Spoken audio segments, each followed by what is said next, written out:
नमस्कार दोस्तों। आज एक बहुत महत्वपूर्ण टॉपिक पर बात करने वाला हूँ।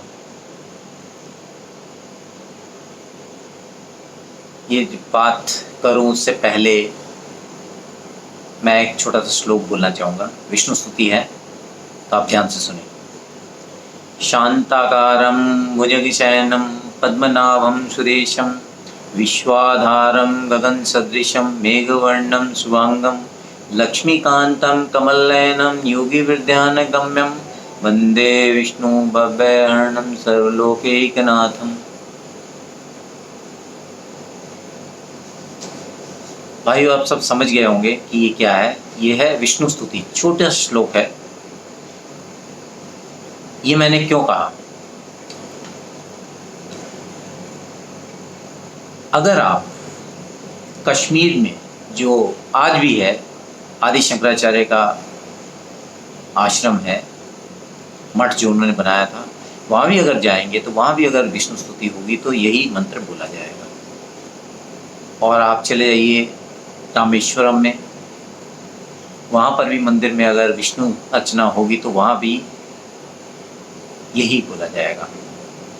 आप वेस्ट में चले जाइए, महाराष्ट्र में चले जाइए, गुजरात में चले जाइए, ईस्ट में उड़ीसा चले जाइए, बिहार चले जाइए, तो यही मंत्र बोला जाएगा।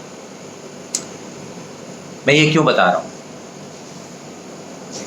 इसके पीछे का कारण अभी मैं उसके बारे में आप सबको बताऊंगा। ये जब हमारी आज़ादी हुई 1947 में, तो उसके बाद से कुछ लोग मैकाले पुत्र, वो आज भी हैं, वो भी आज भी ये कहते हैं कि 1947 से पहले तो इंडिया नाम की कोई चीज़ थी ही नहीं। इंडिया तो बना ही 1947 के बाद ही है। तो दोस्तों, एकदम सही कहते हैं वो लोग ठीक कहते हैं, वो लोग गलत नहीं है। India as an entity, as a political entity नहीं थी, लेकिन हमारी कश्मीर से लेकर कन्याकुमारी तक, कामाख्या से लेकर के द्वारका तक, ये सारे के सारे एक कल्चरल एंटिटी थी। ये मैंने जो श्लोक आपको बतलाया है, ये श्लोक हर जगह एक ही है। संस्कृत में हमारे बहुत सारे जितने भी रिचुअल्स हैं, जितने भी हमारे वेद मंत्र हैं, ये सब संस्कृत में हैं। हम सब एक दूसरे से गुंथे हुए हैं कल्चरली। हाँ, ये ज़रूर है कि हर 100 किलोमीटर के बाद हमारी लैंग्वेज चेंज हो जाती है, हमारे वस्त्र चेंज हो जाते हैं, हमारा खाने पीने का, रहन सहन का ढंग बदल जाता है, लेकिन कल्चरली, सांस्कृतिक रूप से हम सब गुंथे हुए हैं एक दूसरे से। जब आप केरला जाते हैं, ओणम वहाँ मनाते हैं, तो ओणम में किसकी कथा आती है? बाली की आती है, वामन अवतार की आती है। वो राजा, दस्यु राजा, जो कि साल में एक बार बाहर निकलता है अपनी प्रजा से मिलने के लिए, तो ओणम मनाया जाता है। तो वो कथा कहाँ से आती है? तो अगर आप गहराई से देखें, डेफिनेटली हमारे छोटे छोटे खंडों में अलग अलग राजा होते थे। वो राजा एक दूसरे से लड़ते रहते थे, एक दूसरे का राज्य जीत लेते थे, बड़े बन जाते थे, फिर उसके बाद में वो दूसरी तरफ जीतने के लिए जाते थे। इवन हमारे प्रभु श्री राम का भी अश्वमेध यज्ञ आप लोगों ने सुना होगा, तो उन्होंने भी घोड़ा दौड़ाया था। जहाँ तक वो गया था तब तक वहाँ तक उन्होंने राज्य जीते थे। तो ऐसा होता था डेफिनेटली। हाँ, एक राज्य कभी भी नहीं रहा। हाँ, काल का हमारे पुराने कालखंडों में बहुत बड़े बड़े शूरवीर महाराजा हुए हैं, जो कि बड़ी बड़ी उनने जगह जीती हैं। बहुत बड़ा अखंड हिंदू राष्ट्र जिसको कहते हैं, वैसा भी हुआ है पास में। लेकिन डेफिनेटली पॉलिटिकल एंटिटी एक नहीं रही कभी भी।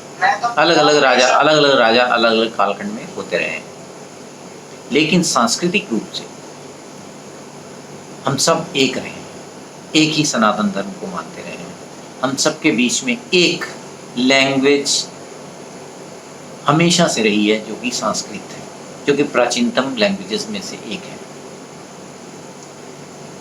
आज मेरा इसके ऊपर बात करने का मतलब यही है कि हाल में ही तमिलनाडु में एक केस आया है,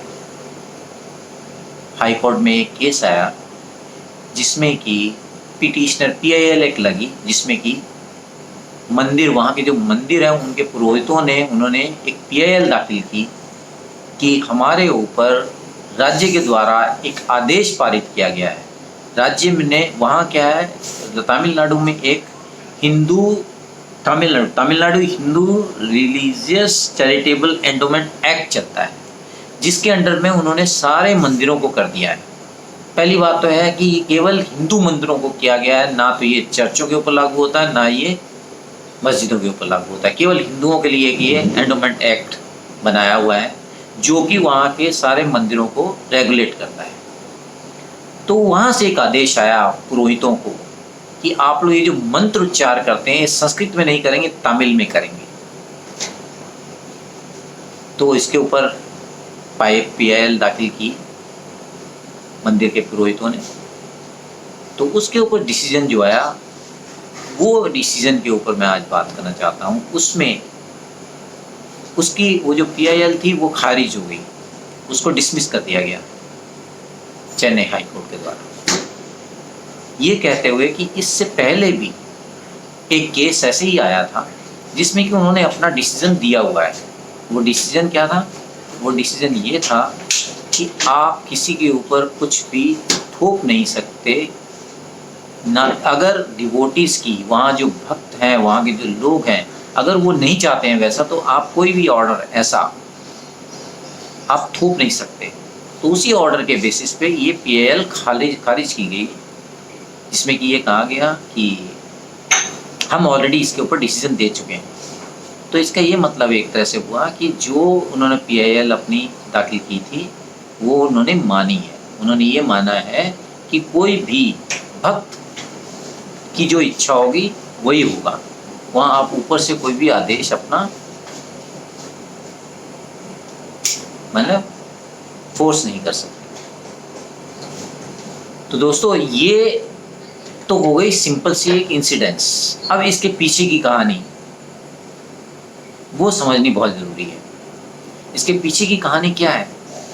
इसके पीछे की कहानी वही चल रही है जिसमें कि आस्ते आस्ते धीरे धीरे आपकी परंपराओं, आपकी मान्यताओं, आपके जो पुराने चले आ रहे संस्कार, उनको किसी तरीके से तोड़ा जाए। संस्कृत क्योंकि हमें बाइंड करती है, हम सारे के सारे भारतवर्ष को एक सूत्र में पिरोती है, वो संस्कृत को किसी तरह से हटाया जाए। वो जो लिंक है उस लिंक को भी ख़त्म किया जाए। आज नहीं तो ये अगर एक छोटा सा आदेश है, इसमें वो मंत्र तमिल में बोलेंगे, तो तमिल में बोलने लगे हैं और 100 साल के बाद में फिर कौन रिकग्नाइज करेगा? हमारा उनके साथ में क्या कनेक्शन रहेगा? साउथ नॉर्थ डिवाइड वैसे ही ज़्यादा है और बड़ा हो जाएगा। तो आस्ते आस्ते ये धीरे धीरे हमारी अपनी परंपराओं को, हमारी अपनी पुरानी मान्यताओं को खंडित करने का प्रयास है। अब कल ही जो एक आप देखिए, एक लेटेस्ट पेटा का ड्रामा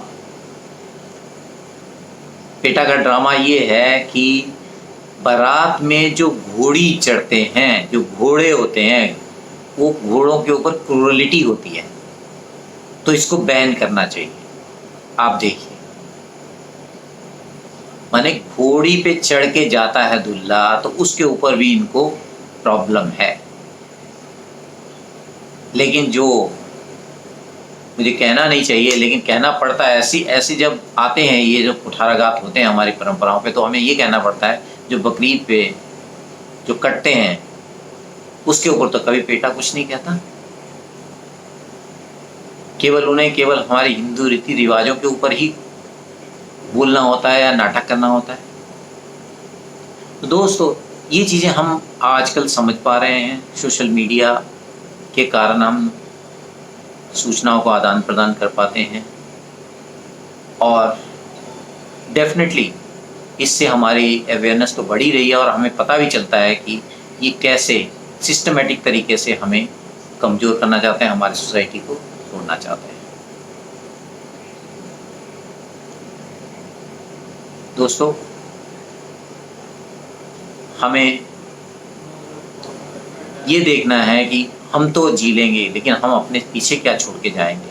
अगर हम अवेयर आज नहीं हुए तो आस्ते आस्ते वैसे ही हमारे बच्चे नास्तिक बनते जा रहे हैं, और आगे और उनके बच्चों का क्या हाल होगा। जैसे ही ये अपनी संस्कृति से कटेंगे वैसे ही देश विखंडित होगा। तो दोस्तों, हम सजग रहें। धन्यवाद। नमस्कार।